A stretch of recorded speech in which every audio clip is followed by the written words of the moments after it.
Hello बच्चों, कैसे हैं आप? उम्मीद करती हूँ आप बढ़िया और एकदम मज़े में होंगे। तो आइए बच्चों, आज हम पढ़ने वाले हैं पत्र लेखन, यानी कि पत्र किस तरह लिखे जाते हैं और पत्र को लिखते समय आपको कौन कौन सी सावधानियां बरतनी है। तो बच्चों, मानव जीवन में पत्रों का महत्वपूर्ण स्थान है, ये आप जानते हैं। ये अपने सगे संबंधियों और मित्रों से संपर्क बनाए रखने के ऐसे सस्ते एवं सुलभ साधन है जिनके द्वारा हमें उनसे दूर रहने पर भी सामीप्य का बोध होता है, अर्थात पत्रों के माध्यम से हमें लगता है कि हम उनके नज़दीक हैं। इसके अतिरिक्त इनके माध्यम से हम अपनी इच्छाओं, आवश्यकताओं, सूचनाओं और शिकायतों की जानकारी भी सरलता से दूसरों तक पहुंचा सकते हैं। अब जानेंगे हम पत्र लिखते समय हमें कौन कौन सी बातें ध्यान में रखनी है। तो बच्चों, पत्र पाने वाले के लिए शिष्टाचार युक्त शब्दों का प्रयोग किया जाना चाहिए। पत्र के वाक्य छोटे किंतु अर्थपूर्ण होने चाहिए। पत्र में विराम चिन्हों का उचित प्रयोग होना चाहिए और पत्र में अपनी बात संक्षेप में लिखनी चाहिए तथा उसमें विचारों की स्पष्टता होनी चाहिए। पत्र पाने वाले व भेजने वाले का नाम और पता साफ व स्पष्ट शब्दों में लिखा होना चाहिए। आइए अब जानें पत्र के प्रकार। तो पत्र मुख्य रूप से दो प्रकार के होते हैं, औपचारिक पत्र और अनौपचारिक पत्र। अब क्या होते हैं औपचारिक पत्र, वो समझ लेते हैं। यह पत्र उन व्यक्तियों को लिखे जाते हैं जिनसे हमारा कोई निजी संबंध नहीं होता, अर्थात विद्यालय के प्रधानाचार्य, सरकारी अधिकारियों, संपादकों, व्यापारियों आदि को लिखे जाने वाले पत्र औपचारिक पत्र कहलाते हैं। इन्हें बाहरी पत्र भी कहा जाता है। औपचारिक पत्रों को 3 भागों में विभाजित किया जा सकता है। पहला प्रार्थना पत्र, दूसरा कार्यालय पत्र और तीसरा व्यावसायिक पत्र। सबसे पहले जानेंगे प्रार्थना पत्र। तो प्रार्थना पत्र में अवकाश, शुल्क मुक्ति, छात्रवृत्ति आवेदन आदि के लिए लिखे जाने वाले पत्र प्रार्थना पत्र के अंतर्गत आते हैं। दूसरे हैं कार्यालय पत्र। किसी व्यक्ति विशेष की ओर से किसी कार्यालय, विभाग, संस्था, अधिकारियों को लिखे गए पत्र या शासन की ओर से व्यक्ति विशेष को लिखे गए पत्र अथवा एक शासन विभाग द्वारा दूसरे शासन विभाग को लिखे गए पत्र कार्यालय पत्र के अंतर्गत आते हैं। तीसरे हैं व्यावसायिक पत्र, अर्थात दुकानदारों, व्यापारियों, प्रशासकों, कंपनियों आदि को लिखे जाने वाले पत्र व्यावसायिक पत्र के अंतर्गत आते हैं। इन पत्रों में सामान मंगवाना व भेजना, माल प्राप्ति की सूचना, पार्सल में गड़बड़ी हो जाने पर मंगवाई गई वस्तु के ना मिलने आदि का वर्णन होता है। दूसरे प्रकार के होते हैं अनौपचारिक पत्र। तो बच्चों, ये पत्र उन व्यक्तियों को लिखे जाते हैं जिनसे हमारा व्यक्तिगत संबंध होता है, अर्थात अपने सगे संबंधियों, मित्रों एवं प्रियजनों को लिखे जाने वाले पत्र अनौपचारिक पत्र कहलाते हैं। इन्हें घरेलू अथवा व्यक्तिगत पत्र भी कहा जाता है। तो आइए कुछ पत्र आपको समझा देते हैं कैसे लिखे जाते हैं। तो पत्र लेखन के लिए पहला विषय है हमारा दर्शनीय स्थल की यात्रा के विषय में माँ को पत्र। तो इसे कैसे शुरू करेंगे? सबसे पहले अपना पता लिखेंगे, जैसा कि 58/B स्वामी विवेकानंद विद्यालय, गोविंद नगर, नैनीताल। नीचे दिनांक लिखेंगे, नीचे लिखेंगे पूजनीय माता जी और सादर चरण स्पर्श और उसकी अगली लाइन से आप पत्र आरंभ करेंगे। पत्र यूँ शुरू होगा, आशा है कि आप लोग कुशल पूर्वक होंगे। आपको यह जानकर अत्यंत हर्ष होगा कि मेरी रानीखेत की यात्रा बहुत अच्छी रही। इस यात्रा में मेरे साथ विद्यालय के कुछ अन्य विद्यार्थी तथा प्राचार्य, 1-2 अध्यापक भी सम्मिलित थे। रानीखेत खूबसूरत सैरगाहों के लिए पूरी दुनिया में प्रसिद्ध है। इसके प्राकृतिक सौंदर्य को कुदरत का वरदान कहा जा सकता है। काठ गोदाम से रानीखेत तक का हमारा सफर बहुत ही रोमांचक एवं सुहावना था। सड़क के दोनों ओर चीड़ व देवदार के घने वन थे। चारों ओर फैले पहाड़ व उनसे बहते झरने, सीढ़ीदार खेत और झोपड़ीनुमा मकान हमारी यात्रा को और भी ज्यादा रोचक बना रहे थे। बर्फ से लदी पहाड़ियों पर पड़ती सूर्य की किरणों को देखकर तो ऐसा लगता था मानो हिमालय पर चारों ओर चांदनी चांदनी बिखरी हो। रानीखेत पहुंचकर सर्वप्रथम हम लोग गोल्फ मैदान देखने गए। यह मैदान विश्व में सबसे ऊंचा है। यहाँ हर साल राष्ट्रीय स्तर की गोल्फ प्रतियोगिताएं आयोजित की जाती हैं। इसके बाद हम भालू डैम गए और जहाँ पर बनी खूबसूरत कृत्रिम झील बहुत ही सुहावनी प्रतीत हो रही थी।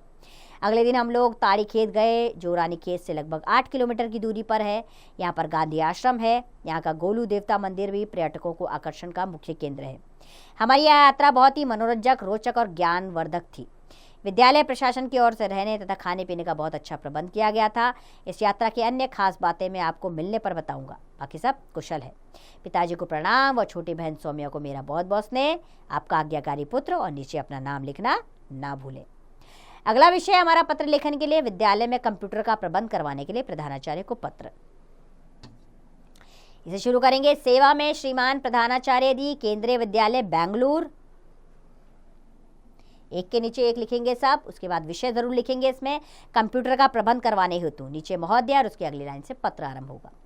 सविनय निवेदन है कि मैं आपके विद्यालय में कक्षा 8 का छात्र हूं। वैसे तो विद्यालय द्वारा छठी कक्षा से ही हम सभी विद्यार्थियों को कंप्यूटर पाठ्यक्रम की सुविधा प्राप्त है, किंतु विद्यालय में कंप्यूटर ना होने के कारण ना तो इस विषय की पढ़ाई ही नियमित रूप से हो पाती है और ना ही इसकी विधिवत परीक्षा का प्रबंध हो पाता है। यही कारण है कि छात्र इस विषय को गंभीरता से नहीं लेते और परिणाम स्वरूप इसके लाभों से वंचित रह जाते हैं। आज जीवन के प्रत्येक क्षेत्र में कंप्यूटर का सफल प्रयोग हो रहा है। शिक्षा के क्षेत्र में तो इसके प्रयोग से क्रांति ही आ गई है। गणित की गणनाएं हो या अर्थशास्त्र की योजनाएं, कंप्यूटर तुरंत निष्कर्ष सामने रख देता है।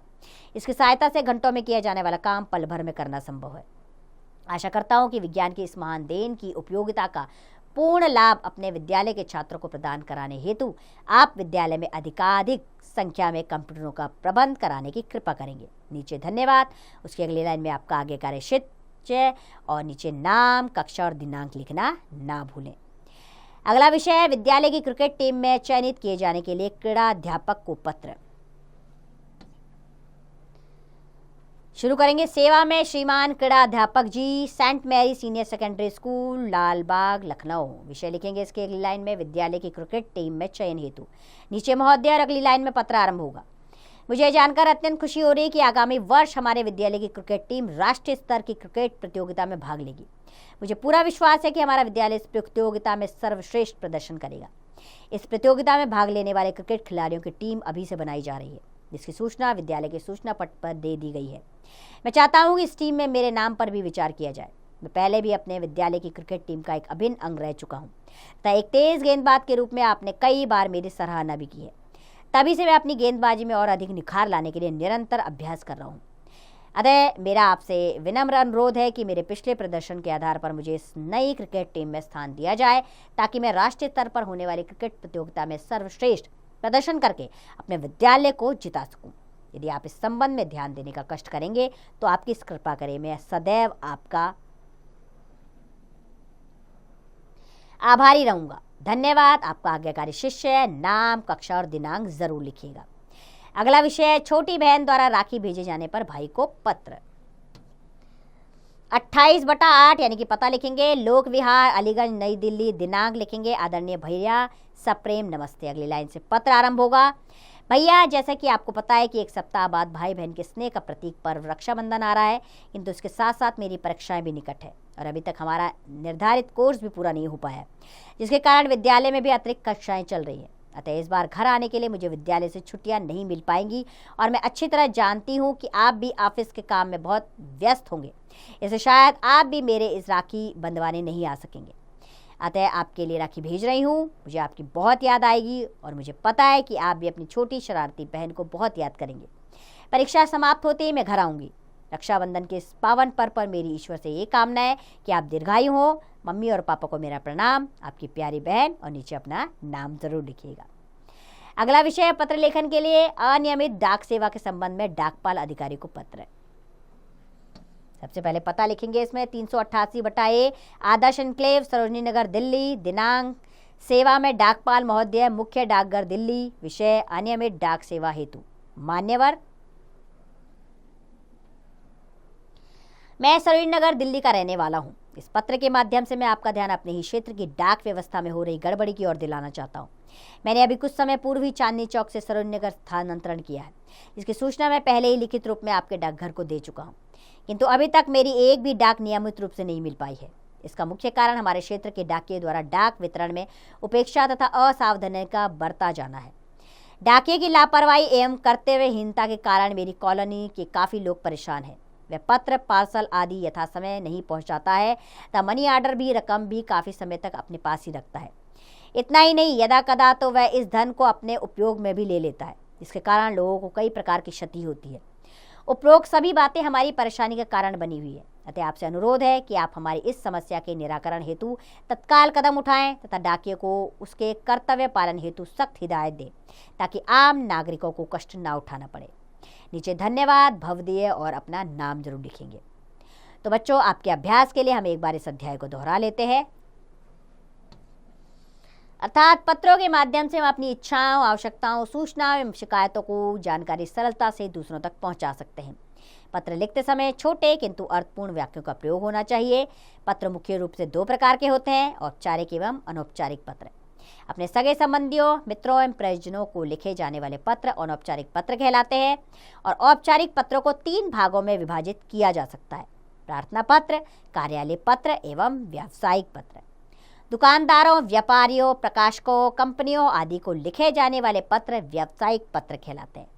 मुझे पूरी उम्मीद है कि आप समझ गए होंगे कि पत्र लेखन में आपको कौन कौन सी सावधानियां बरतनी है, और हमने कई विषयों में पत्र आपको समझाए भी हैं। बस अब इसका अभ्यास कार्य आप स्वयं कीजिए।